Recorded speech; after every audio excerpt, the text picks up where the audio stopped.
He didn't hold a sign. He didn't ask for anything. He just sat there every morning with his medals at the bottom of his bag and his wife's name tattooed above his heart, waiting for someone to notice he was still alive. His name was Thomas Harlan. And if you asked anyone in Millbrook, Tennessee, whether they knew a man named Thomas Harlan, most of them would tell you no. They would tell you that with a straight face. They would tell you that while walking past the corner of Birch Street and Route 7, where Thomas had been sitting for 11 months, every single morning, same spot, same faded jacket, same coffee cup he held, not because it had anything in it, but because holding something gave his hands a reason to exist. He was 58 years old. He had been to Fallujah. He had been to Kandahar. He had carried a man named Darnell Price for 2 miles through a firefight in the Karengal Valley, because Darnell had taken a round through both legs and Thomas was not the kind of man who left people behind. He had the scar on his left shoulder where a piece of shrapnel had found him 6 months into his 3rd deployment. He had the Purple Heart they gave him for it in a ceremony he barely remembered, because by that point he had already learned that the government was very good at giving you a piece of metal and very bad at giving you anything that actually helped you sleep at night. He had a daughter named Claire who lived in Memphis and hadn't called in 4 months. He had a storage unit on the edge of town that held everything that had belonged to his wife, Margaret. Her quilts, her books, her coffee mugs with the little painted birds on them. The storage unit was 3 months behind on payments, and in 11 days it was going to be auctioned off to whoever showed up with cash and no questions. Thomas knew this. He thought about it every morning while he sat on that corner and watched Millbrook, Tennessee, go about the business of not seeing him. The town was not a cruel town. That was the thing that was hard to explain about it. Millbrook had a good church with a food pantry that operated 3 days a week. It had a mayor named Gerald Sims who coached Little League on Saturdays and remembered everybody's birthday. It had a diner called Pearl's where the coffee was strong and the biscuits were made from scratch, and the waitress named Loretta had worked there for 22 years and knew every regular by name. Thomas was not a regular. Thomas was a fixture. The way a cracked sidewalk is a fixture. The way a busted streetlight is a fixture. Something you step around without thinking. Something you stop actually seeing after the first few weeks, because your brain has already filed it under things that are simply part of the landscape and do not require your attention. The church ladies walked past him every Sunday on their way to the 11 o'clock service. They did not stop. They had discussed it once at a Tuesday evening planning committee meeting, whether someone ought to do something about the man on the corner of Birch and Route 7. The consensus had been that there were proper channels for that sort of thing, that the county had services, that it wasn't really their place. The mayor had walked past Thomas 47 times in 11 months. Gerald Sims was not a bad man. He had simply made the calculation that most people make when confronted with visible suffering they don't know how to address. He had looked once, really looked, in the 2nd week of Thomas being there. He had seen a man who looked like he had been somewhere very hard and come back changed. And Gerald had felt something pull in his chest that he didn't want to pull. So the next morning, he had taken a different route to his office. And then the route became habit. And the habit became a wall. And the wall became invisible the same way Thomas had become invisible. Loretta, the waitress at Pearl's, had brought Thomas a cup of coffee once. Back in month 2, she had walked out with it herself, not because the owner had asked her to, but because something in her would not let her walk past one more time without doing something. Thomas had taken a cup with both hands. He had said thank you in a voice that sounded like it hadn't been used in a while. Loretta had gone back inside and cried in the walk-in freezer for 4 minutes, and then wiped her face and gone back to her tables. The owner of Pearl's, a man named Dale Whitfield, had asked Thomas to move twice. Not unkindly, he had explained that Thomas was sitting directly in front of the diner's entrance, and that some customers found it uncomfortable. Thomas had moved 6 feet to the left without argument, without a word. He had simply picked up his bag and his empty cup and moved 6 feet and sat back down like a man who had long since stopped expecting the world to treat his presence as something that required explanation or apology. That was November. This was October, almost a full year later. And on a Tuesday morning that started like every other Tuesday morning in Millbrook, Tennessee, a sound came around the corner of Route 7 that made every window in Pearl's diner vibrate slightly in its frame. 14 motorcycles. They came in loose formation, not aggressive, not performing, just moving the way men move when they have been riding together long enough that the road itself has become a kind of language between them. They were loud the way weather is loud, not because they were trying to be, just because they were. The lead bike slowed at the intersection. The man on it looked across the street. He saw Thomas Harlan sitting on the sidewalk with his empty coffee cup and his faded jacket and the patch on the left shoulder that was worn almost to nothing, but still readable, if you knew what you were looking for. The man on the lead bike stopped. Not slowed. Stopped. His boots hit the pavement. His engine went quiet. And behind him, one by one, like a row of dominoes falling in reverse, 13 other engines went quiet too. Nobody inside Pearl's diner moved. Nobody on the sidewalk moved. Thomas Harlan, who had learned in the Karengal Valley to track movement and sound with the automatic precision of a man whose survival had depended on it, looked up. The man from the lead bike was crossing the street. He was big, gray at the temples, a jaw that looked like it had been cut from something harder than bone. He wore a leather vest over a flannel shirt, and his boots were the kind that had seen actual road, not decoration. He walked with the particular economy of a man who had learned somewhere along the way that not a single movement needed to be wasted. He stopped in front of Thomas. He looked at the patch. And then he said the 4 words that an entire town had failed to say for 11 months. "Sir, is that a 101st Airborne patch?" Thomas looked up at him. His eyes were dark and steady and very tired, but something moved in them at those words. Something that had been locked in a room for a long time heard the door open just a crack. "What's left of it?" Thomas said. The man crouched down. Not fast, not slow. Just down. Eye level. The way you crouch when you intend to stay a while. "Ray Calloway," he said. "My father served with the Screaming Eagles. 1968. Thomas was quiet for a moment. "Thomas Harlan," he said finally. "3 deployments. Last one, 2009. Ray Calloway looked at him. Really looked. The way nobody in Millbrook had looked in 11 months. "When did you eat last, Thomas?" Thomas considered lying. He was good at lying about that particular question. He had been asked it before, usually by people who asked it as a formality, who needed the answer to be fine so they could move on with their morning. Ray Calloway did not look like a man who needed the answer to be fine. "Yesterday," Thomas said. "Maybe." Ray stood up. He turned around and looked to the 13 men still sitting on their bikes across the street. Something passed between them that didn't need words. Then he turned back to Thomas. "There a diner nearby?" 6 feet that way," Thomas said. And something in his voice that might have been the distant memory of a sense of humor moved quietly through the words. Ray almost smiled. "Come on then," he said. Thomas looked at him for a long moment.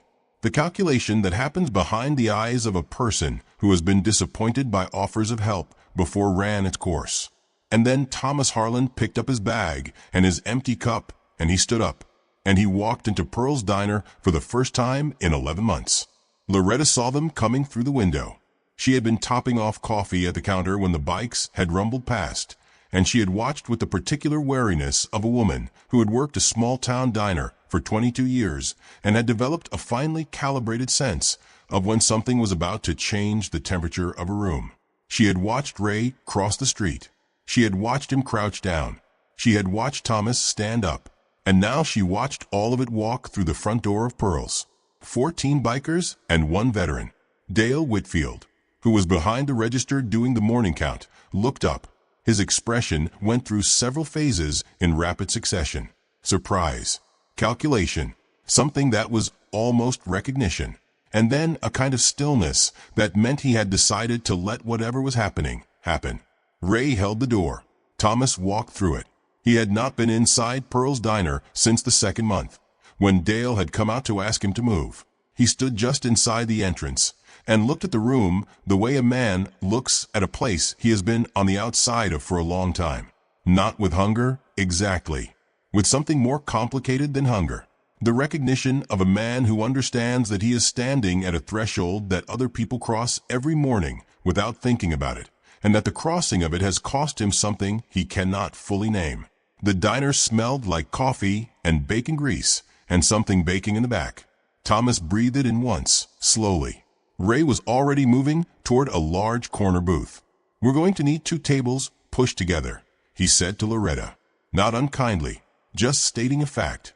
Loretta was already moving chairs before he finished the sentence, because something about the way the morning had assembled itself told her that this was not the moment for hesitation.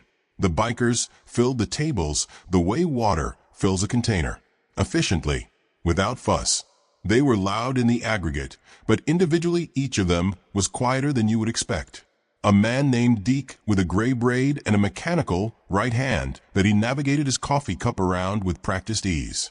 A younger man, maybe 30, named Santos, who had the eyes of someone who had also been somewhere difficult and come back with the specific kind of quiet that those places leave behind. A man named Hitch, who was enormous and said almost nothing, but whose presence in a room was the kind that required no announcement. Thomas sat at the end of the pushed-together tables. He held his empty cup. Loretta reached over and filled it without being asked. Thomas looked at the coffee, then at Loretta. He said thank you in that same voice she remembered for month 2, the one that sounded like it hadn't been used in a while.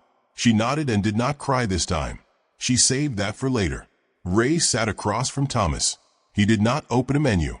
He looked at Thomas with that direct, unhurried attention he'd had on the sidewalk. "Tell me about your deployments," Ray said. Thomas looked at him. Most people who asked about the deployments were asking because they wanted a story. They wanted something they could carry away from the conversation and repeat at a dinner party. Something that would make them feel connected to something larger than themselves without actually requiring them to be connected to it. Ray Calloway did not look like a man collecting stories. "Why?" Thomas said. "Because my father never talked about his," Ray said. "And I've spent 40 years wondering what he carried." The table went quiet. Not the performative quiet of people pretending not to listen. The real quiet of men who understood that something was being said that deserved the room it was taking up. Thomas looked at his coffee. He wrapped both hands around the cup the way he always did. The warmth of it was real and immediate, and he let himself feel it. "First deployment, 2001, Thomas said. "Afghanistan. We went in thinking it would be clean. It wasn't clean. Nothing over there is clean." Ray nodded. "Second deployment, 2004, Iraq. Fallujah." Thomas stopped. He took a sip of his coffee. "You know what Fallujah was?" "I know what my father told me about Hugh City," Ray said. "Different war. Same math." Thomas looked at him. Something shifted slightly in his expression. The door that had cracked open on the sidewalk opened another inch. "Third deployment, 2009, Karengal Valley." Thomas set down his cup. "I came home from that one to a house that had a notice on the door and a hospital that said my wife had 6 months, and then she had 4, and then she had 2, and then she had none." The table absorbed this. Nobody offered a platitude. Nobody said they were sorry in the reflexive way that people say it when they want to close the subject. Ray just sat with what Thomas had said and let it be what it was. "Margaret," Thomas said quietly. Her name was Margaret. She liked birds. She had these coffee mugs with painted birds on them. He paused. "I've got them in a storage unit on the edge of town. Got 11 days before they auction off." Ray looked at him. "How much?" "Ray."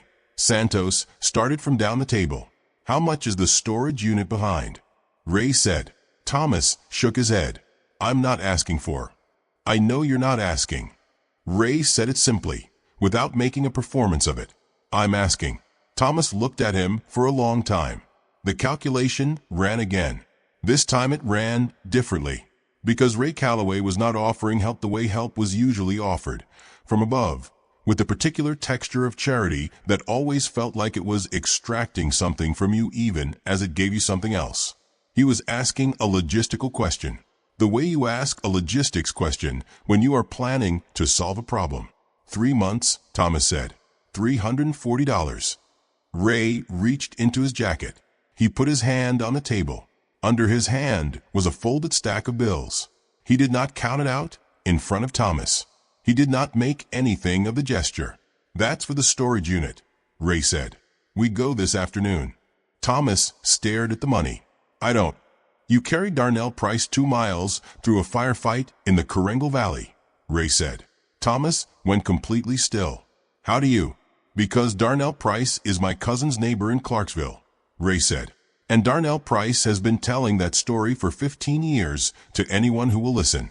I heard it 6 years ago at a 4th of July cookout, and I have never forgotten it." Thomas Harlan looked at Ray Calloway across a diner table in Millbrook, Tennessee, and for the first time in 4 years, something in his face that had been held very carefully in place came loose. Just slightly, just enough. He did not cry. He was not ready to cry yet, but his jaw worked once, and he looked at the window, and he breathed. Loretta appeared with plates. Nobody had ordered. She had gone back to the kitchen and told Eddie to make the full breakfast, and Eddie had made the full breakfast, and nobody at that table said a word about it, because sometimes the right thing is so obvious it doesn't require a discussion.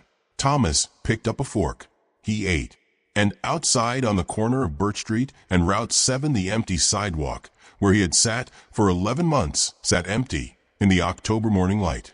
And nobody walking past it yet understood that something had changed, that the corner was not simply empty, that the man who had occupied it had finally, after 11 months, been asked his name and invited inside. That was the morning. By nightfall, everything would be different. But first, Thomas Harlan needed to finish his breakfast, and Ray Calloway needed to make a phone call, and 14 men needed to understand what the next 72 hours were going to require of them. It was going to require everything. Ray made the call from the parking lot of Pearls, while Thomas was still inside finishing his second cup of coffee. He did not make the call loudly. He did not make a production of it. He stood between 2 bikes with his back to the diner window, and he dialed a number he had memorized 20 years ago because the man on the other end of it was the kind of man whose number you put in your phone and also in your memory, because you never knew when you would need it, and you never wanted to need it and find it gone. The man's name was Curtis Webb. He ran a veteran advocacy organization out of Nashville called Standing Ground that had been doing the work the VA was too slow and too bureaucratic to do for veterans who had fallen through every gap the system had to offer. Curtis was 63 years old and had 2 Purple Hearts of his own and a patience for paperwork and phone calls that Ray had always found quietly astonishing in a man who looked like he could bend steel with his hands. The phone rang 3 times. "Ray." "Curtis, I've got a situation." "You always do." 101st Airborne. 3 deployments. Coringal Valley. Lost his wife coming home from the last one. Lost his housing.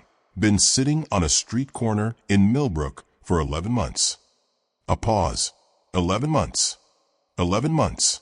Town of about 8,000 people walked past him every day. Another pause.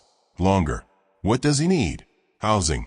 VA appointment he's missed 11 times because he has no transport. Storage unit paid off. And someone to sit with him when he walks back into the VA, because I've watched enough men walk in there alone and walk out the same way they walked in, worse. Is he talking? He's eating, Ray said. Give him time. Curtis exhaled. Ray could hear the specific quality of that exhale, the one that meant Curtis was already pulling up a mental checklist, already running logistics, already 3 steps ahead of the conversation. It was a sound Ray had learned to trust the way he trusted the sound of a well-tuned engine. You in Millbrook today? We're here. Chapter's here. All right. Get him to the storage unit this afternoon. I'll make some calls about the VA. There's a veterans housing program through the state office that has a 2-bedroom unit open in Millbrook right now. Been open 6 weeks. Nobody's placed anyone in it because the paperwork takes time. Speed it up. I'll try. Curtis, I'll speed it up. Ray hung up. He stood in the parking lot for a moment in the October air and looked at the sky. It was the flat gray of a day that had not decided yet what it wanted to be. He breathed it in once and then went back inside. Thomas had pushed his plate back and was holding his coffee cup with both hands again. The men around him had settled into the easy quiet of a group that had learned not to force conversation. Santos was drawing something on a napkin. Deke was telling Hitch a story in a voice so low it barely carried across the table. The younger riders were on their second plates. Ray sat back down. "You have a VA appointment?" he said to Thomas. Thomas looked at him. 11 months ago. "We're going tomorrow," Ray said. "One of us drives you. One of us comes in with you. You don't sit in that waiting room alone." Thomas shook his head. "You don't have to." "Tomorrow," Ray said. "Storage unit this afternoon. VA tomorrow. That's the plan." Thomas was quiet. He looked at the table. He looked at his hands. They were the hands of a man who had worked hard and carried heavy things and been through weather that most people only read about. They were not shaking. Thomas Harlan was not a man whose hands shook, but they held the cup very tightly. "My daughter," Thomas said. He said it the way you say something you have been not saying for a long time. "Her name is Claire. She's in Memphis." Ray waited. "She stopped calling 4 months ago." Thomas paused. "I don't blame her. Watching your father disappear is its own kind of thing. She did it gradually, and then all at once, and I think she told herself it was self-preservation, and I think she was right, and I think she was also wrong, and I think she knows it. Do you want to call her?" Thomas looked at him. "Not yet," he said. "Not like this." Ray understood. There was a version of calling Claire that Thomas could live with, and a version he couldn't, and the version he couldn't was the one where he called her from a street corner with an empty cup in his hand. That version would confirm everything she was afraid of and would give her nothing to hold on to, and would leave them both exactly where they already were except with the additional wound of having tried. "All right," Ray said. "Not yet." Back outside, Deke had walked to the corner of Birch and Route 7 and was standing there looking at the spot where Thomas had been sitting. Just standing. Looking at the worn patch of sidewalk, the slight indentation near the base of the building wall where a person who had been sitting in the same place for 11 months had left the faintest impression of their presence. Santos came out and stood beside him. 11 months, Santos said. "Yeah," Deke said. "Town of 8,000. "Yeah."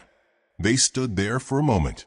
"My father did 3 years on the street after Vietnam," Santos said. "Different city. Same corner." Deke looked at him. "He get out." "Eventually. A church in Albuquerque." Santos paused. Not until he'd lost most of his teeth, and both his brothers had stopped speaking to him. "Thomas still has his daughter," Deke said. "Barely. But she's there." "Yeah." They stood on the corner a moment longer. Then Santos reached into his pocket and took out a piece of chalk, the white stubby kind that you find in hardware stores. He crouched down. He wrote one word on the sidewalk in front of the worn patch of concrete where Thomas Harlan had sat for 11 months. "Seen." He stood back up. "Somebody should have written that 11 months ago," he said. Deke looked at the word. He didn't say anything, because there wasn't anything to say about it that the word hadn't already said better. Inside Pearl's, Dale Whitfield was watching all of this from behind the register. He had watched Ray on the phone in the parking lot. He had watched Loretta bring out second plates without being asked, and he had watched Thomas eat with the careful deliberateness of a man relearning something he had let himself forget. He had watched the corner of Birch and Route 7 through the window, and he had watched Santos write something on the sidewalk, and he had thought about the 2 times he had asked Thomas to move. Dale Whitfield was not a villain. He had told himself that many times. He had a business to run. He had customers to consider. He had practical concerns that a man in his position had to weigh. He thought about those practical concerns now, and they felt, for the first time, like what they actually were. He went to the back. He told Eddie to pack up the rest of the biscuits, and whatever soup was ready from a lunch prep. He put it in 2 paper bags. He carried them out front, and he set them on the end of the pushed-together tables without saying anything. Ray looked at him. Dale looked at the table. He did not look at Thomas directly. He was not there yet, but he was moving toward it. "On the house," Dale said. "All of it." He went back to the register. Loretta, passing with a coffee pot, caught his eye. She didn't smile exactly, but something in her face acknowledged what he had done. He looked away. The acknowledgement was harder to take than the guilt had been, because acknowledgement meant it was real. It meant the morning was real. It meant 11 months of choosing not to see was real. By 2 o'clock that afternoon, 3 things had happened. Ray had confirmed with Curtis that the storage unit would be cleared and paid. Hitch had quietly arranged for a chapter member with a pickup truck to meet them there. And Thomas Harlan, for the first time in 4 years, had told someone his wife's full name out loud. Margaret and Harlan, he said. She was from Bowling Green. She taught 3rd grade for 19 years. She had a laugh that could fill a room, and she never once raised her voice. And she made the best sweet potato pie in the state of Kentucky, and I have not touched sweet potatoes since the day she died. Nobody said anything, because some things don't need a response. Some things just need to be heard.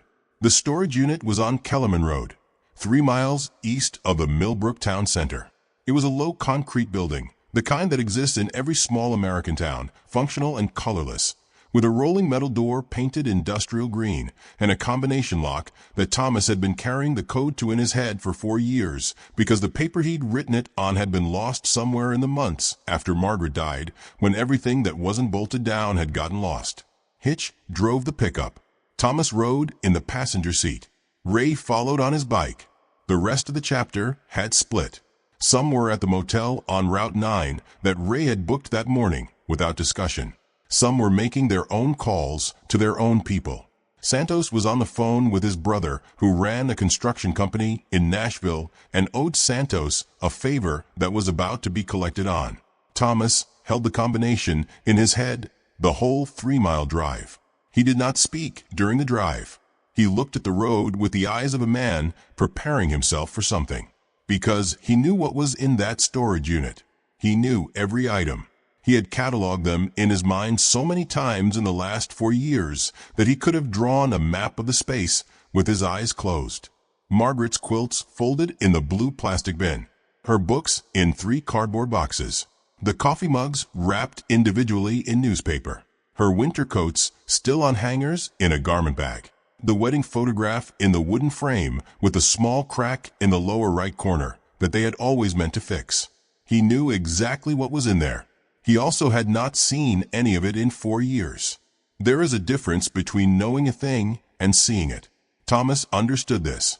He had been using the knowing as a substitute for the seeing because the seeing required him to be in a place he was not yet sure he could survive being in. Hitch pulled into the lot without comment. Thomas got out. He walked to Unit 14. He stood in front of the green door for a moment. Ray pulled in behind the truck and cut his engine.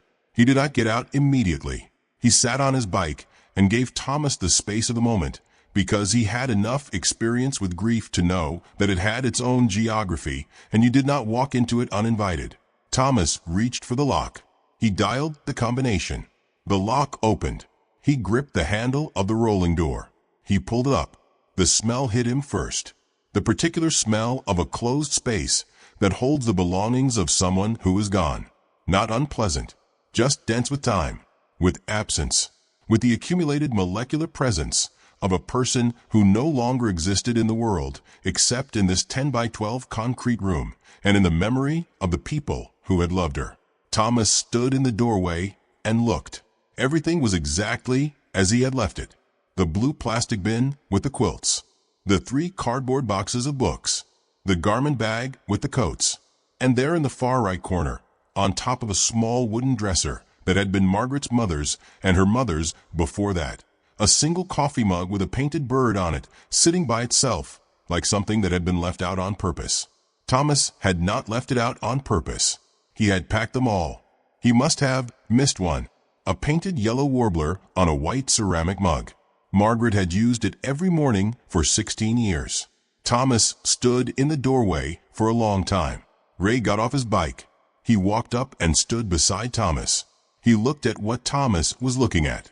He did not say anything, because there are moments when language is the wrong tool entirely, and the only thing you can offer another person is your presence, your willingness to stand in the hard place alongside them without flinching and without filling the silence with words that would only make the silence smaller. Thomas walked in. He picked up the mug.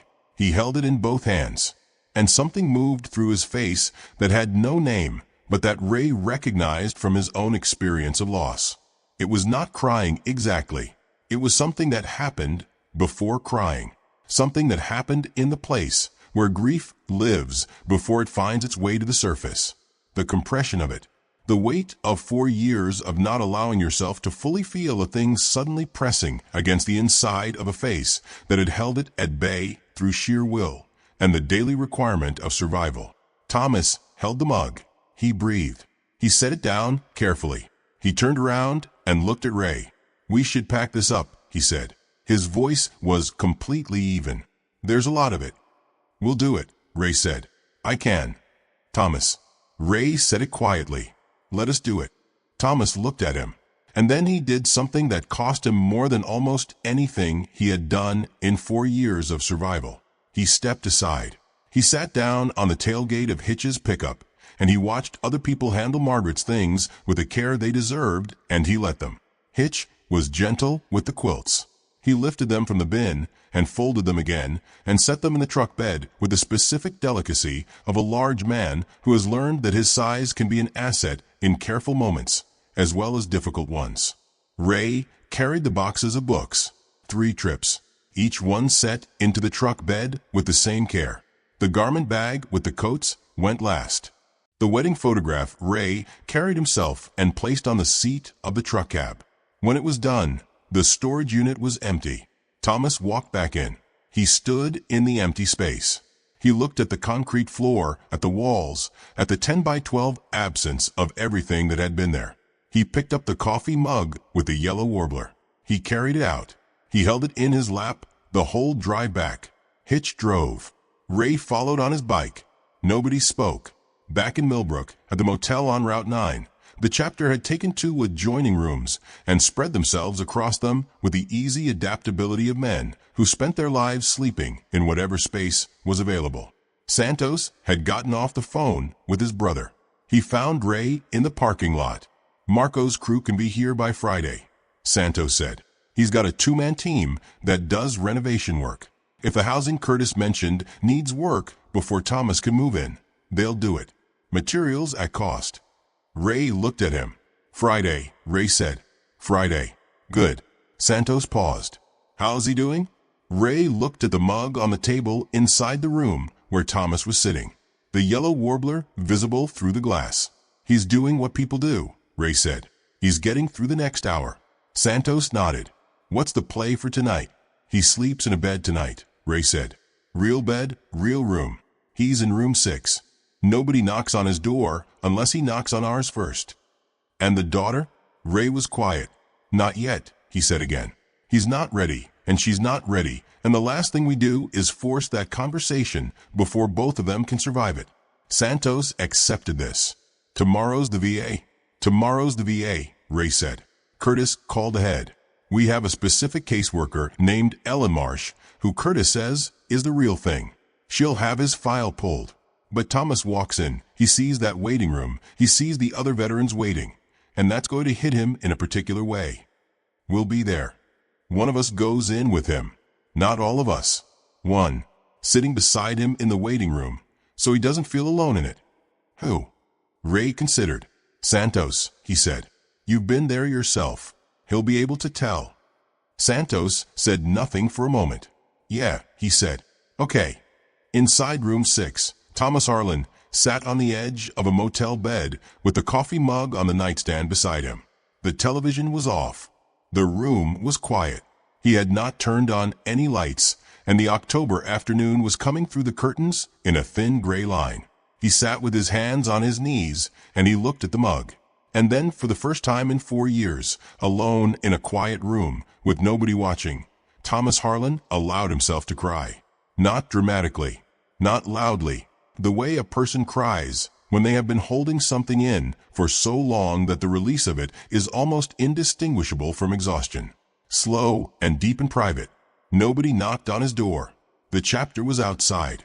All 14 of them in various configurations across the parking lot and the adjoining room and the small concrete courtyard with the vending machines. A loose perimeter of men who were not standing guard in any formal sense, but who were simply there, present.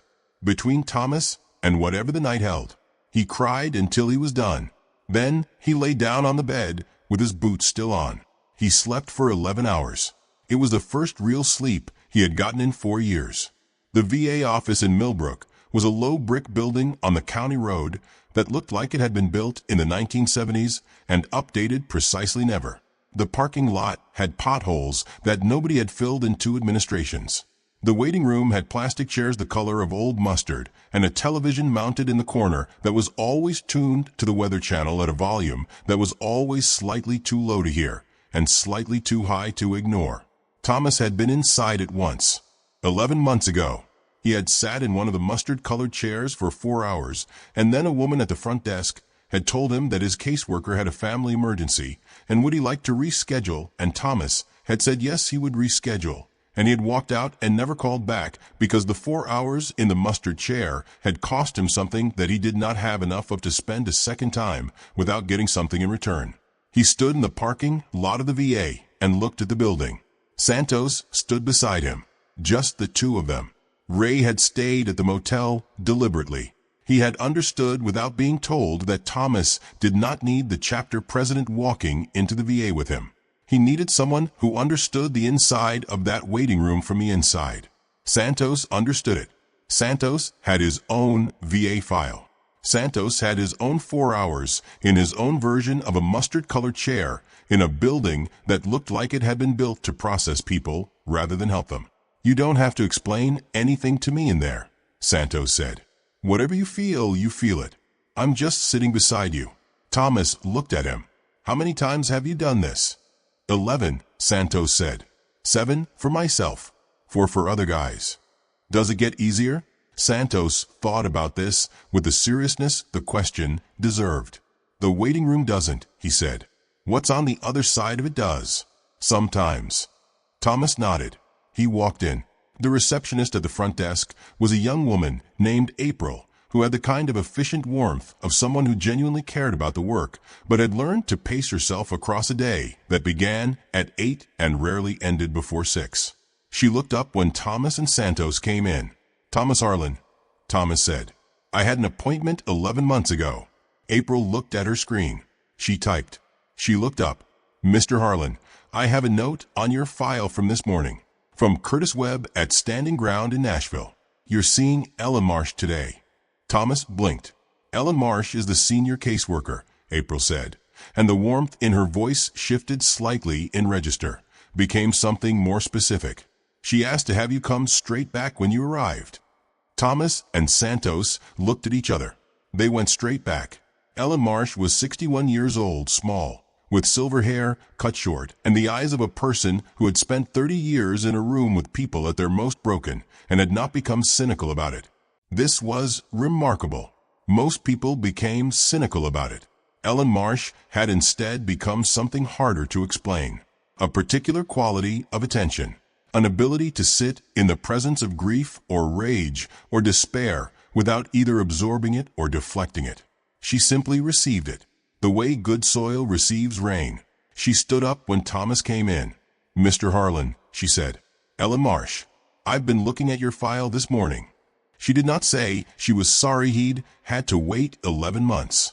She did not offer the performative apology that institutional systems offer when they have failed someone, the apology that is really a liability management tool dressed up in the language of compassion. She just looked at him and acknowledged his presence with the full weight of her attention. "Sit down," she said. "We have a lot to go through, and I want to make sure we get through all of it today." They sat. Santos sat in the chair by the door and became very still in the way he had learned to be still when he was in a room where someone else needed to be the center of it. Ellen opened Thomas's file. 3 deployments, she said. 2001, 2004, 2009. Purple Heart. Combat Action Badge. 2 Army Commendation Medals. She looked up. "You've never filed a disability claim." "No," Thomas said. "Can I ask why?" Thomas was quiet for a moment. "Because the men I served with had it worse," he said, "and because I thought I could handle it. And now," Thomas looked at his hands on the table. "I sat on a street corner for 11 months, he said. "I think that's my answer." Ellen looked at him steadily. "Mr. Harlan, based on your service record and the preliminary assessment I've done this morning, you are eligible for disability benefits that should have been in place since 2010. I want to be very direct with you about that. The system failed you, specifically and measurably. That's not a comfortable thing to say, but it's the truth and you deserve the truth. Thomas absorbed this. What does that mean practically? He said. It means we're filing today, backdated to your eligibility date. It means there is a housing assistance program through the State Veterans Affairs Office that Curtis Webb has already contacted on your behalf. There is a unit in Millbrook available now. I know about the unit, Thomas said. Ellen looked at him. I know everything about this town, Thomas said. When you sit on a corner for 11 months, you learn what's in it. Something moved briefly across Ellen's face that was not quite a smile, but was related to one. The unit needs some work, she said. Nothing structural. Cosmetic. Paint fixtures. The housing program covers the rent, but not the renovation. Santos, Thomas said without turning around. Marco's crew is already driving up, Santos said from the chair by the door. Ellen looked at Santos, then at Thomas. You have people, she said. I have people, Thomas said. And his voice, saying those 3 words, had something in it that had not been there on the sidewalk that morning. Something that was still fragile, but was real. The beginning of a belief that the sentence was true. The appointment lasted 3 hours. Ellen went through everything. Every form, every eligibility category, every program Thomas qualified for that he had not known he qualified for, because nobody had ever sat down with him and gone through it all the way to the end. She was thorough in the way that people are thorough when they understand that thoroughness in this particular moment will have consequences for the rest of a person's life. When it was done, Thomas had a signed housing application, an open disability claim, a follow-up appointment in 2 weeks, and a referral to a counseling program specifically for combat veterans that met on Tuesday evenings at the community center 6 blocks from the unit on Ash Street. He and Santos walked out into the parking lot. The October sky had opened up while they were inside. It was a pale, clean blue, the kind of blue that feels like an apology from the weather for everything that came before it. Thomas stood in the parking lot and looked at the sky. 3 hours, he said. 3 hours, and she did more than 11 months of nothing. That's Ella Marsh, Santos said. Why wasn't she there 11 months ago? Santos looked at him. Because Curtis Webb didn't know you were here 11 months ago, Santos said. Because nobody called him. Thomas nodded slowly. They stood in the parking lot for a moment. Santos, Thomas said. Yeah. Your father. The one who spent 3 years on the street after Vietnam. Did he come back from it? Santos was quiet for a moment. He did, he said. Took a while. But he did. He died at 81. Had a garden in his backyard. Grew tomatoes. Terrible tomatoes. He was so proud of them. Thomas almost smiled. It was brief. The architecture of a smile rather than the smile itself. But it was there. Margaret grew tomatoes, he said. Yeah. Terrible ones. She was so proud of them. They looked at each other, and something passed between 2 men who had each lost something enormous, and who were both, in their separate ways, still learning how to carry it without being buried by it. They drove back to the motel. Ray was in the parking lot when they pulled in. He looked at Thomas. Thomas looked at him. Housing application filed, Thomas said. Disability claim open. Tuesday counseling. Ray nodded. And the unit on Ash Street? Marco's crew is coming Friday. Yes, they are, Ray said. He held out a cup of coffee. Real coffee from the diner, still hot. Thomas took it. He held it with both hands. He looked at Ray. You did this in 24 hours, Thomas said. No, Ray said. Ella Marsh did it in 3 hours. Curtis Webb set it up. Santos sat beside you. Marco's driving up from Nashville. I just asked about a patch. Thomas looked at him. You asked about a patch, he said. That's all. That's all, Thomas repeated. And in his voice the words had a different weight than they had in Ray's. Because Ray said them to mean it was a small thing. And Thomas said them to mean it was everything. Friday came with Marco's crew and a white pickup loaded with materials. Marco Santos was 44 years old, shorter than his brother by 4 inches and louder by about 40 decibels, with the kind of relentless competence that fills a room from the moment it enters. He shook Thomas's hand at the door of the unit on Ash Street, looked around the interior for 30 seconds, and began making a list on a yellow legal pad that he carried folded in his back pocket. Paint throughout, Marco said. Kitchen fixtures, the faucet shot. Bathroom grout. That window in the back bedroom needs a new seal. Baseboards in the hallway. 2 days, maybe 3. He looked at Thomas. You want any say in the paint color, or you want me to pick? Thomas looked around the unit. It was small. A living room, a kitchen, a bedroom, a bathroom. The afternoon light came through the front window in a flat rectangle across bare floors that were scuffed but solid. The walls were the institutional beige of a room that had been painted with whatever was cheapest and most available and had not been touched since. Margaret liked blue, Thomas said. Not bright. Something quiet. Marco wrote it down without comment. Done, he said. Give me until Sunday afternoon. He went to work. The chapter had spread itself across Millbrook in the way that a group of people who know how to make themselves useful always spreads. Not imposing, not announcing itself, just present in the spaces where presence was needed. Deke had driven to the storage unit with Hitch, and they had carried Margaret's things into the unit on Ash Street under Marco's direction, placing them in rooms with a care of men who understood that these objects were not furniture. They were a life. They were the evidence that Margaret and Harlan had existed and had been loved and deserved to take up space in the world, even now that she was no longer in it. The blue bin with the quilts went in the bedroom. The boxes of books went along the living room wall. The garment bag with the coats went in the closet. The wooden dresser that had been Margaret's mother's went against the bedroom wall.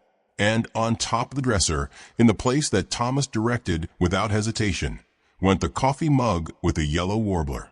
Thomas stood in the bedroom doorway and looked at the dresser with the mug on it and the bare mattress frame waiting for the mattress that Hitch had arranged through a furniture contact in Nashville, and the blue bin with the quilts that would go on the bed when it arrived.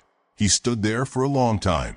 Then he went into the living room and sat in the single chair that Marco's crew had placed by the window, facing the street, while the sound of work went on around him. Paint cans opening, rollers on walls, the specific percussion of a space being remade. Loretta from Pearls arrived at noon with food.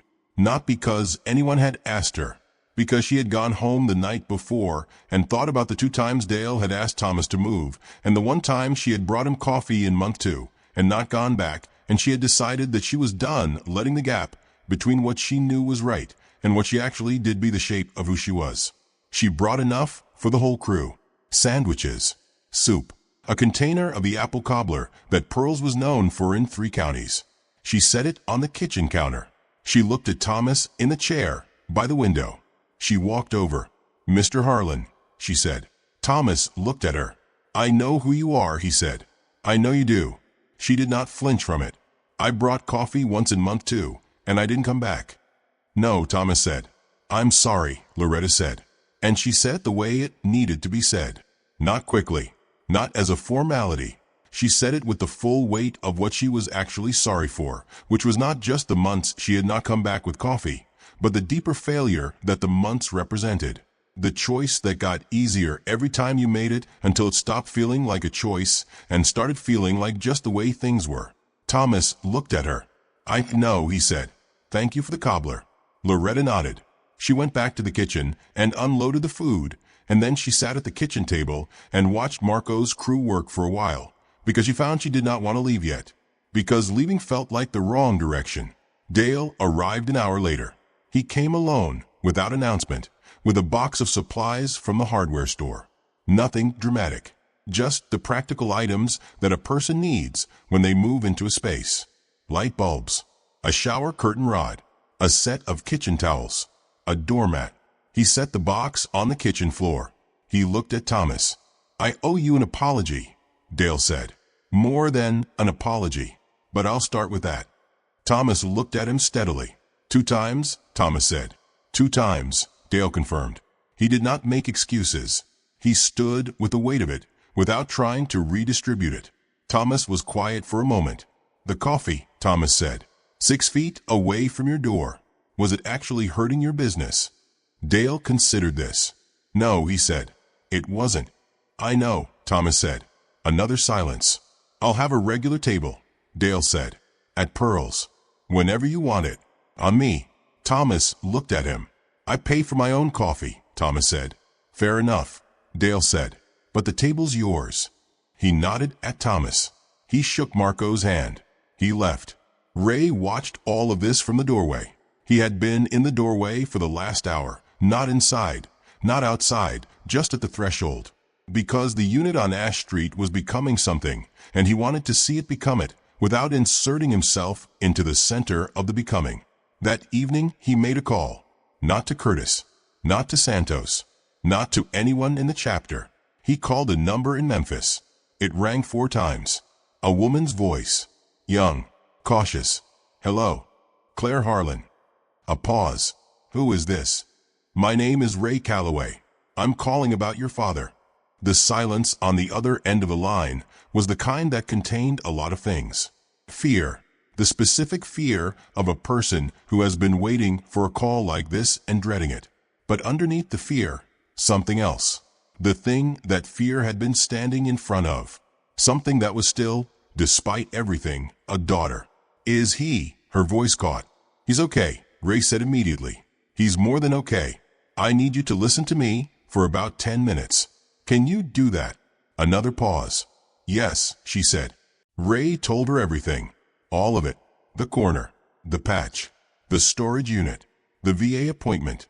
The unit on Ash Street. Margaret's quilts on the bed. The coffee mug with the yellow warbler on the dresser. He told her about the 11 months. He told her about Darnell Price and the 2 miles through the Corango Valley. He told her what her father had said about calling her. Not yet. Not like this. He said that. Claire's voice was different now. Stripped of the caution. Something raw underneath. He said he didn't want you to see him the way he was, Ray said. He said he thought he was right and wrong about you choosing self-preservation and that you knew it too. A long silence. He's right, Claire said. Her voice cracked on the word. I know it. I've known it every day. He has a home now, Ray said. He has people around him. He has Tuesday counseling and a regular table at the diner and Margaret's things in the bedroom where they belong. Who are you? Claire said. Really, who are you people? We're nobody important, Ray said. We just asked about a patch. Claire was quiet. What do I do? She said. And in those 4 words was everything. The daughter who had stepped back and the daughter who had never stopped watching from the distance. And the daughter who had been waiting for someone to tell her there was a way back in. Come on Saturday, Ray said. Not to surprise him. I'll tell him you're coming. Come on Saturday and sit at the kitchen table and drink coffee out of one of your mother's mugs and talk to your father. He'll want that. Claire, Ray said. He never stopped wanting that. Saturday morning arrived with the particular quality of light that October gives a Tennessee town when it is trying to be generous. Pale gold. Thin and clean. The kind of light that makes even ordinary things look considered, as if the world has taken a moment to arrange itself before presenting the day. Thomas was awake before sunrise. He had slept again 2 nights in a row now, in the bed in the unit on Ash Street with Margaret's quilt pulled up to his chin and the coffee mug on the dresser visible in the dark. Not a full sleep, not the heavy 11-hour sleep of a man running on empty who has finally been allowed to stop. A lighter sleep. The sleep of a person who is beginning to reacquaint themselves with the idea that rest is something they are permitted. He was in the kitchen when Ray knocked. 2 knocks. Quiet. The knock of a man who is announcing himself, not demanding entry. Thomas opened the door. Ray stood on the step with 2 coffees from Pearl's. He held one out. Thomas took it. They stood in the doorway for a moment. Claire is coming today, Ray said. Thomas went very still. I called her Friday, Ray said. I should have told you before I called. That was my decision to make, and I made it without asking, and I'm telling you now, so you can decide what you want to do with it. Thomas looked at him. He looked at the coffee in his hand. He looked at the street. What did she say? Thomas said. She said she's been waiting for a way back in. Thomas breathed. She's like her mother, he said. Margaret could never admit she was wrong out loud. But you'd know. She'd find a way to show you without saying the words. She's coming at 10, Ray said. That gives you 2 hours. 2 hours for what? To decide how you want to be when she gets here. Thomas looked at him. I don't know how to answer that, he said. Yes, you do, Ray said. You've been answering it since Tuesday morning when you sat down in Pearl's. You just haven't said it out loud yet. Thomas was quiet. I want her to see me standing up, he said finally. I don't want the first thing she sees to be her father sitting down. Then stand up, Ray said simply. He left Thomas with his coffee and his 2 hours. The chapter had arranged themselves around Millbrook that Saturday with the same unobtrusive thoroughness that had characterized everything they had done since Tuesday.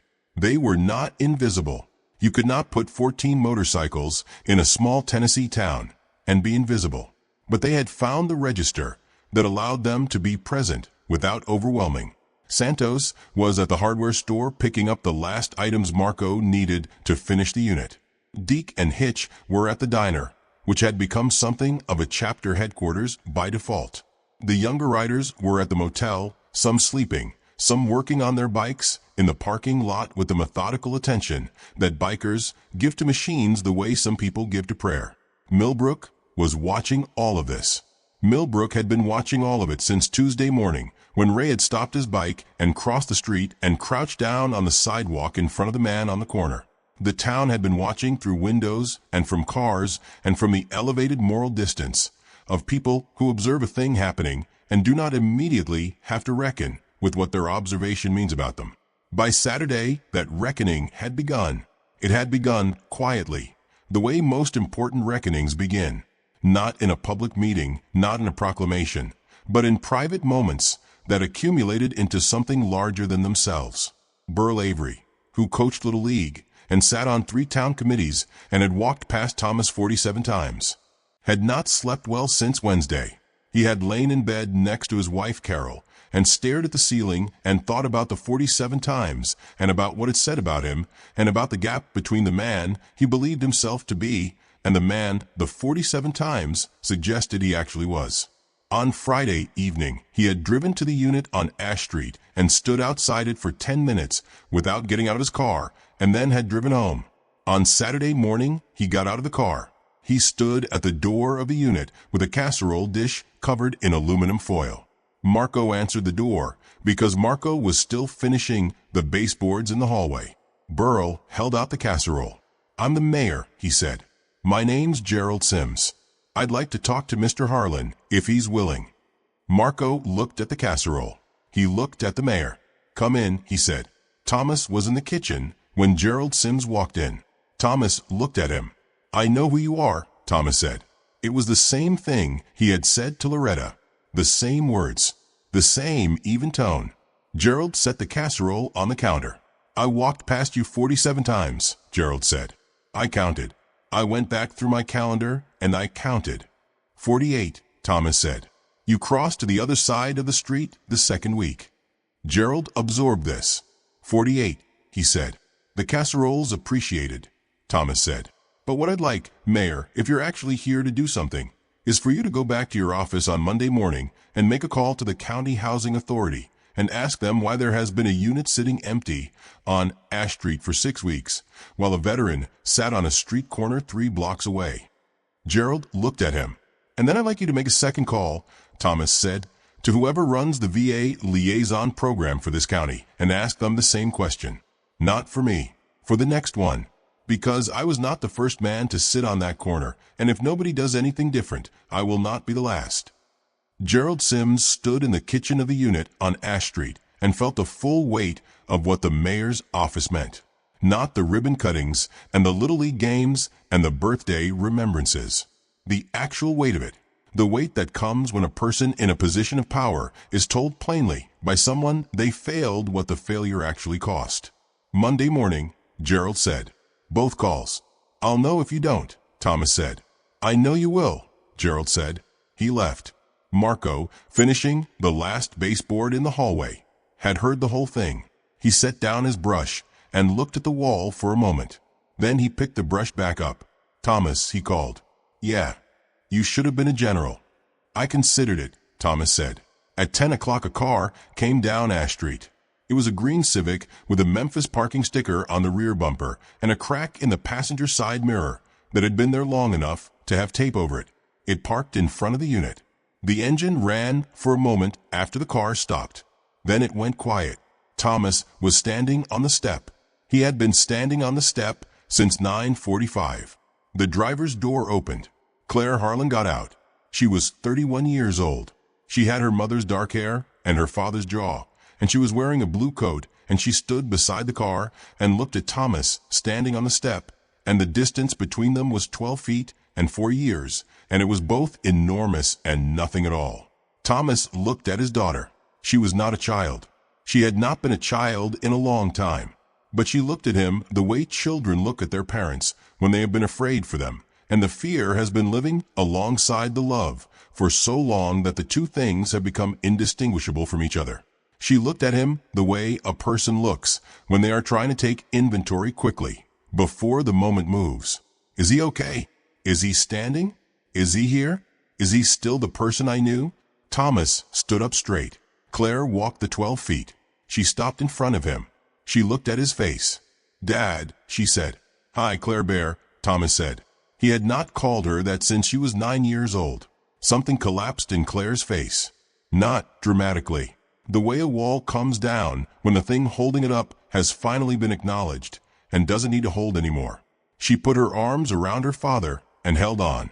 Thomas put his arms around his daughter and held on. They stood on the step of the unit on Ash Street and held on. Ray was half a block away on his bike. He had positioned himself there with the deliberateness of a man who wanted to see the moment without being part of it. He watched Thomas and Claire on the step. He put his hand over the left pocket of his vest. He felt the shape of his father's photograph through the leather. He breathed. The church ladies arrived on Sunday. There were 6 of them. They came in 2 cars, and they brought food and an energy that was equal parts remorse and determination, the particular energy of women who have decided that the time for talking about doing something is definitively over. Their leader, if you could call her that, was a woman named Ruth Atkins. Ruth was 67, a retired school principal, small and precise, with silver hair and reading glasses on a beaded chain, and the manner of a person who had spent decades in charge of large, complicated systems and had never once mistaken efficiency for coldness. She had organized the food pantry at First Baptist for 12 years. She had organized the Christmas drive and the back-to-school supply collection and the prayer chain and the telephone tree. She had also walked past Thomas Harlan every Sunday for 11 months. Ruth had thought about this carefully since Tuesday. She had prayed about it, which for Ruth was not a passive activity, but an active one, the kind that involved sitting with difficult questions until they resolved into something you could act on. The question she had been sitting with was not why she hadn't stopped. She knew why. The question was what she was going to do with the knowing. She knocked on the door of the unit on Ash Street at 9:30 Sunday morning. Thomas opened it. Ruth looked at him. "Mr. Harlan," she said, "my name is Ruth Atkins. I'm from First Baptist on Main Street. I walked past you every Sunday for 11 months, and I'm here because I want to say that to your face and because I think the church owes you something that's long overdue." Thomas looked at her. Behind him in the kitchen, Claire looked up from the table where she was sitting with a coffee mug in her hands. "Come in," Thomas said. Ruth came in. The 5 women behind her came in with food. A lot of food. The kind of food that a community produces when it finally understands what community is supposed to mean. Casseroles and pies and a pot of soup that needed the stove turned on low, and biscuits from a woman named Darlene who had been making biscuits for 40 years and knew that they were the correct response to almost any human crisis.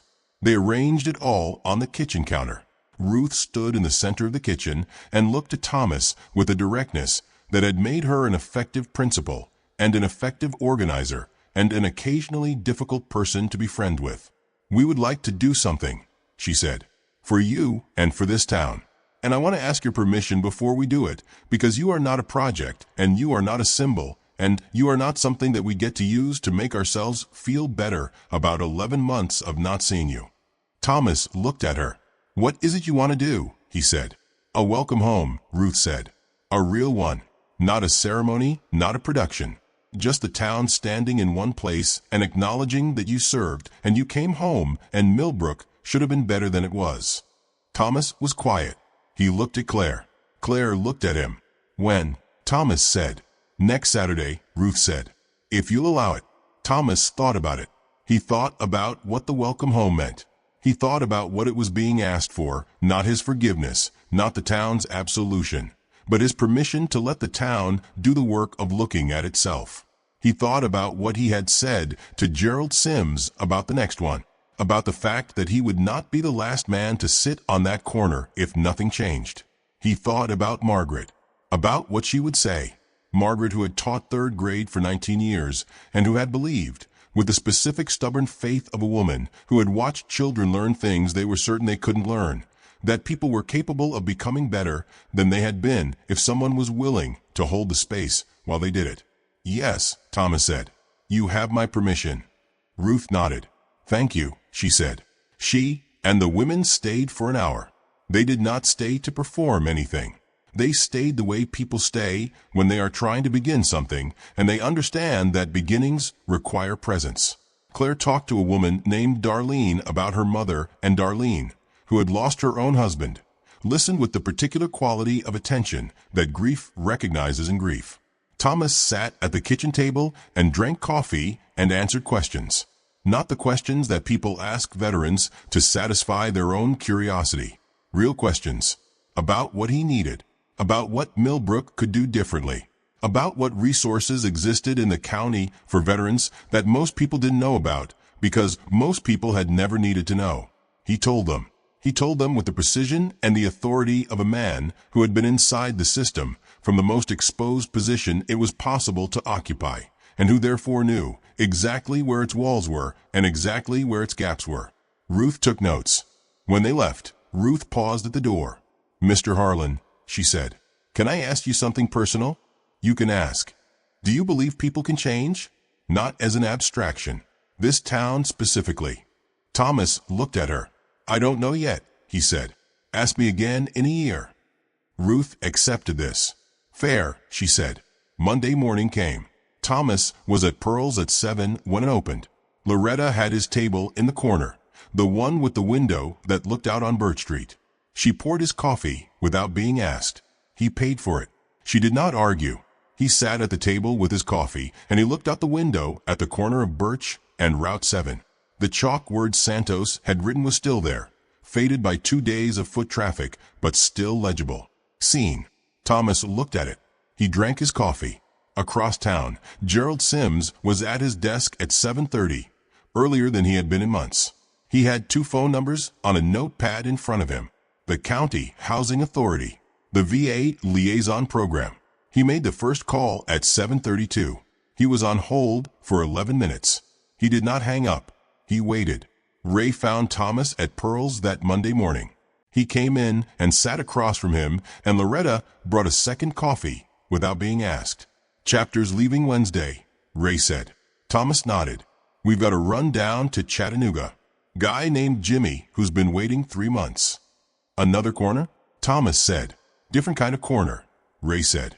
Same problem. Thomas looked at his coffee. You do this a lot, Thomas said. It was not a question. When we find it, Ray said. We don't look for it. It finds us, usually through a patch. Thomas absorbed this. My 101st patch, Thomas said. That's what stopped you. That's what stopped me, Ray confirmed. If I'd been wearing a different jacket. Thomas. If I'd been wearing a different jacket.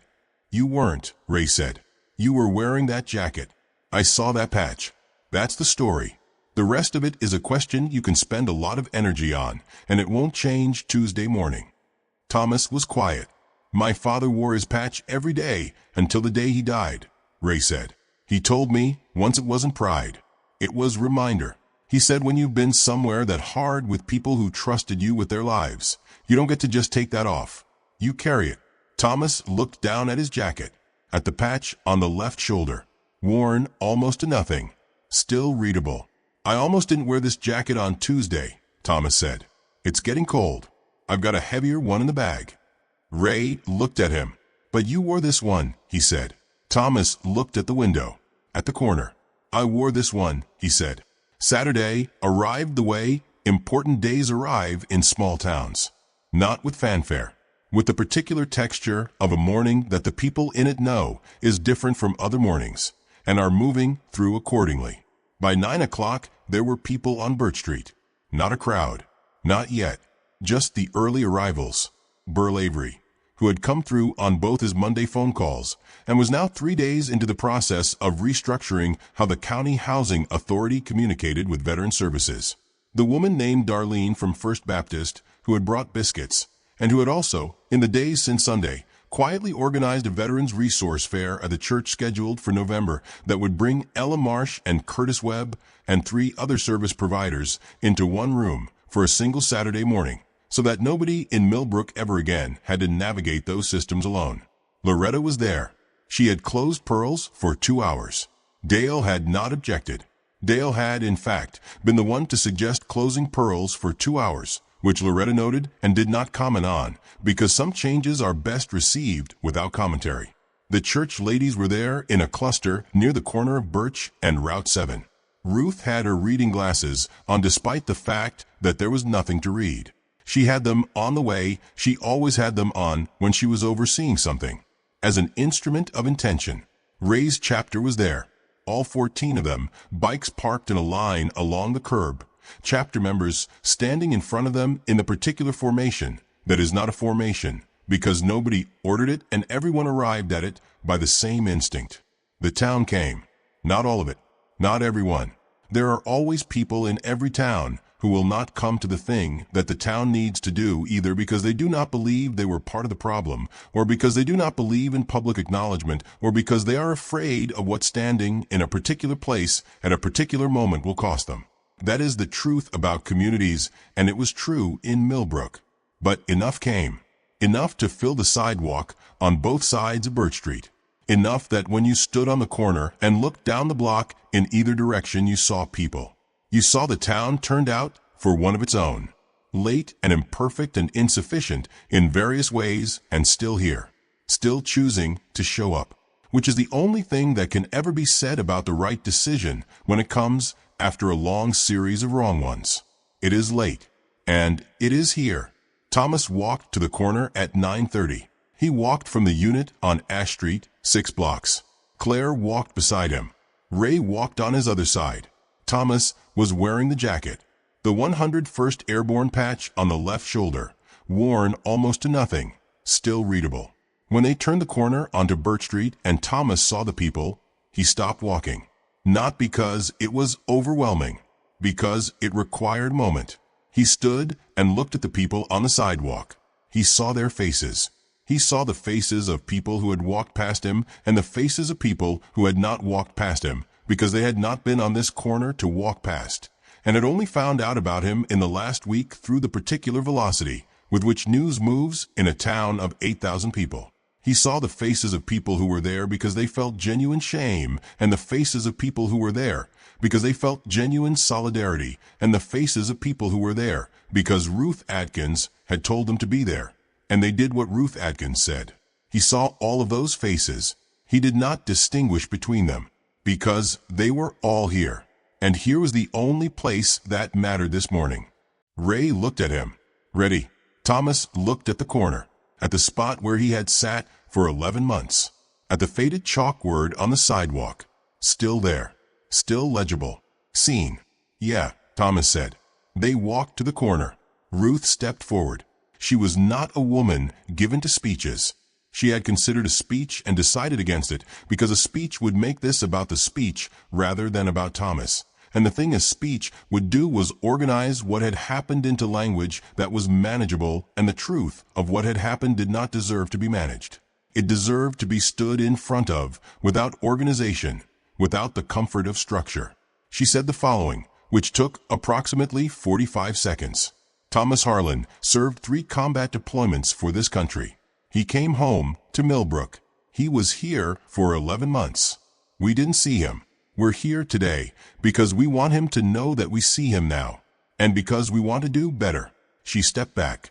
The street was quiet for a moment, and then, beginning with a man at the back of the crowd whose name was Dennis Hale and who had served in the Gulf War, and who had driven 45 minutes from the next county over because his sister had called him on Thursday and told him what was happening. Beginning with Dennis Hale, the people on Birch Street started to applaud. Not the performative applause of a choreographed moment. The real kind. The kind that sounds different because it contains something more than just hands. It contains the release of something that has been held. In the case of some people on that street, it was shame. In the case of others, it was the complicated relief of a community that has finally done the hard thing it needed to do. Thomas stood on the corner and received it. He did not perform anything. He did not put his hand over his heart or salute or do any of the things that ceremonies train people to do. He just stood there in his jacket with the worn patch and accepted that the town was looking at him, that the town was finally, after 11 months, looking at him. Claire was beside him. She slipped her hand into his. Thomas looked at his daughter's hand in his, and then he looked at the sky, and then he looked at the crowd, and then he looked at Ray, who was standing 10 feet away with his hands at his sides, and his pale, eyes steady, and Thomas gave Ray a single nod. Not a bow, not a gesture of deference. The nod between equals who have completed something together. Ray nodded back. Deke, standing at the end of the chapter's line, noticed that Ray's hand had moved to his chest, his left chest. He watched Ray press his palm flat against the leather of his vest over the pocket where his father's photograph lived. Deke said nothing. After the gathering, which lasted about an hour, people approached Thomas in ones and twos. He spoke to each of them with the same even, direct quality that had characterized everything he had said since Tuesday. He did not perform gratitude, and he did not perform forgiveness, and he did not perform anything at all. He was simply present in the conversation that each person brought to him, and he responded to what was actually being said rather than to what people expected him to say. A man introduced himself as a veteran of the Iraq War who lived 3 streets from the corner, and had also walked past Thomas, and who wanted to know about the Tuesday evening counseling group. Thomas gave him the details. A woman whose son was currently deployed asked Thomas if he would be willing to speak at the high school. Thomas said he would think about it. An older man who had been a draft resistor in the Vietnam era and who had conflicted feelings about military service that he carried quietly and uncomfortably came and stood in front of Thomas and didn't say anything for a long moment and then said, "I'm glad you're here." "So am I," Thomas said. At the end of the hour, when the crowd had thinned, Loretta came over with 2 coffees from Pearls. She handed one to Thomas and one to Claire. She did not say anything. She just handed them the coffees and went back to the diner because there was always something to do in a diner, and sometimes the best thing you can offer a moment is to step back out of it once the important part has happened. Thomas and Claire stood on the corner drinking their coffees. Thomas looked at the worn patch of sidewalk, at the chalk word. "Somebody's going to wash that off," Claire said. "Eventually," Thomas said. "Do you want them to?" Thomas looked at it. "No," he said. "Let it stay until it goes on its own." Claire nodded. She leaned against her father's shoulder. Thomas stood on the corner of Birch Street and Route 7 in Millbrook, Tennessee, with his daughter beside him and his coffee in his hand and his patch on his shoulder, and he was standing. He was standing up. 3 days after Saturday, Ray found Thomas at Pearls. It was early, before the breakfast rush. The diner was quiet. Loretta was setting tables. Eddie was in the back, beginning his prep. The coffee machine was running its morning sequence, and the smell of it filled the room the way it filled a room every morning, strong and immediate and real. Thomas was in the corner table by the window. Ray sat across from him. Loretta brought coffees without being asked. They sat for a moment in the particular quiet of 2 people who have been through something together and are sitting on the other side of it and are not yet sure what the other side requires of them conversationally. "Chapter leaves tomorrow," Ray said. "I know," Thomas said. "Curtis is going to check in monthly. Ellen Marsh has your file active. The Tuesday group is solid. Santos's brother Marco left a standing offer if anything in the unit needs work." "I know all of that," Thomas said. "I know you know. So why are you saying it?" Ray looked at his coffee. "Because I want to make sure you hear that the leaving isn't the end of the thing," he said. "We're not dropping the weight and walking away from it. We're just not going to be visible." Thomas looked at him. You don't have to explain that to me, Thomas said. I've operated in environments where the support wasn't visible. It doesn't make it less real. Ray nodded. They drank their coffees. Outside on Birch Street the morning was moving. A delivery truck, 2 women walking, a dog on a leash investigating the corner of the building with scientific thoroughness. The ordinary locomotion of a Tuesday morning in a small Tennessee town. Thomas watched the street. I have something for you, he said. He reached into the inside pocket of his jacket. His hand came out with something. He set it on the table between them. It was the patch. The 101st Airborne patch from the left shoulder of his jacket. He had removed it that morning, carefully, with the small scissors from the kit in the bathroom drawer. He had folded it carefully and put it in his pocket and carried it here. It was faded almost to nothing. The eagle barely visible. The screaming eagle of the 101st Airborne Division, earned through 3 deployments and 2 countries and a firefight in the Corango Valley, where a man named Darnell Price was carried 2 miles through the dark. Ray looked at it on the table. He did not pick it up immediately. Thomas, your father wore his patch every day until he died, Thomas said. You told me that. He said it wasn't pride, it was reminder. Yes, I wore mine every day for the same reason, Thomas said. For years, even when I had nothing else, I wore the jacket because I needed the reminder of who I was when I was my best, who I was capable of being. He looked at the patch. I don't need the reminder the same way anymore, Thomas said. I've got the unit on Ash Street and Margaret's mug on the dresser and Claire coming back next weekend and a table at Pearl's and a Tuesday group and a mayor who is making phone calls he should have made a year ago. He looked at Ray. I've got enough reminders now, he said. And you? He paused. You stopped for a patch you recognized because your father wore the same one. You came across the street and you asked me a question that an entire town failed to ask. And the reason you did that is because you've been carrying your father with you your whole life. Not perfectly, not without cost, but you've been carrying him. Ray was very still. This patch belongs with someone who understands what the 101st carried, Thomas said. Your father understood. You understand. He pushed the patch across the table. Take it. Ray looked at the patch for a long time. He reached out. He picked it up. He held it in his palm and looked at the faded eagle on the worn fabric. The screaming eagle of the 101st Airborne. His father's division. Thomas's division. The invisible thread that had run between 2 men across 40 years and 3 wars and had pulled a biker off his motorcycle on a Tuesday morning in Millbrook, Tennessee. He reached into his vest. Left side. The chest pocket. He put the patch in, next to his father's photograph. He pressed his palm flat against the leather for a moment. He breathed. He looked at Thomas. Thomas was watching him with those dark, steady eyes that had seen the Corango Valley and the inside of a VA waiting room and 11 months on a corner and a daughter walking 12 feet across a pavement. The eyes of a man who was still here, who had chosen every single day through 4 years of being unseen to remain. You know what your father would say? Thomas said. If he could see this morning. Ray looked at him. He'd say I was late, Ray said. Thomas almost smiled. You were, he said. I know. But you came, Thomas said. In the end, you came. They sat with that for a moment. Outside, Birch Street was fully awake now. Pearl's was beginning to fill.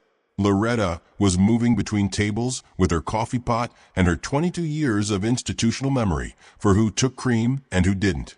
Eddie was running the grill. The bell above the door was ringing in small regular intervals as the morning regulars came through it. Thomas's corner table by the window held 2 men and 2 cups of coffee and a conversation that had arrived at the place where conversations go when they have finished the difficult work of getting there and can simply exist in what they have made. Where's the chapter headed after Chattanooga? Thomas said, Georgia. Then we loop back north through the Carolinas. Long run. Always is this time of year. What's in the Carolinas? Ray considered. A man in Asheville, he said. Navy. 2 tours. His wife called Curtis last week. Another corner? Different corner, Ray said. Same math. Thomas nodded. He looked at his coffee. Ray, he said. Yeah. The man in Asheville. Make sure one of you gets there before the rest of the chapter. Make sure it's one man first, not 14 bikes. 1. Ray looked at him. One man is less threatening, Thomas said. One man crouching down to eye level is the difference between a person accepting help and a person feeling surrounded. I've been on both sides of that decision now. Ray absorbed this. One man first, he said. One man first, Thomas confirmed. Ask about a patch. Or ask about whatever it is he's wearing that tells you who he was. There's always something. A man who has been somewhere doesn't come back empty. He carries something. You just have to look for it. Ray looked at him. You should come with us, Ray said. Thomas looked at him. Not yet, he said. I've got Tuesday counseling. And Claire is coming next weekend. And Gerald Sims owes me a conversation about the Veterans Resource Fair Ruth is organizing. After that, Thomas was quiet. He looked out the window at the corner of Birch Street and Route 7, at the faded chalk word that was still there. Still holding. Seen. Maybe, Thomas said. It was not a no. Ray heard it as what it was. The word of a man who was not yet ready to move toward the next thing, because the current thing was still new and needed to be inhabited before it was left. A man who had learned through 4 years of having nothing that the having of something required a kind of attention that rushing through it would dishonor. I'll be back through in the spring, Ray said. Chapter does a run-up through Tennessee every April. I know, Thomas said. I've heard the bikes. Ray almost laughed. You have. From the corner, Thomas said. Every April for 3 years. Never stopped. Ray said nothing for a moment. Next April, he said. We stop. Thomas looked at him. Next April, he said. I'll be here. Ray stood up. He put his hand on the table, flat, for just a moment, the gesture of a man completing something. Then he picked up his helmet from the seat beside him. He walked to the door. He stopped. He turned back. Thomas was looking out the window at the street, at the morning, at the corner, at the chalk word that was still holding against the foot traffic of a week. Ray watched him for a moment. He saw a man sitting in a diner window with coffee in his hand and a table that was his and a town that was learning to see him and a daughter who was coming back and a Tuesday group and an April to look forward to. He saw a man who was not on that corner anymore.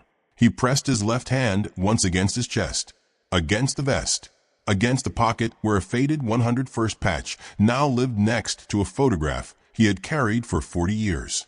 Then he walked out. The bell above the door rang once. Thomas heard it without turning. He held his coffee. He looked at the street. He was seen. He was standing. He was here.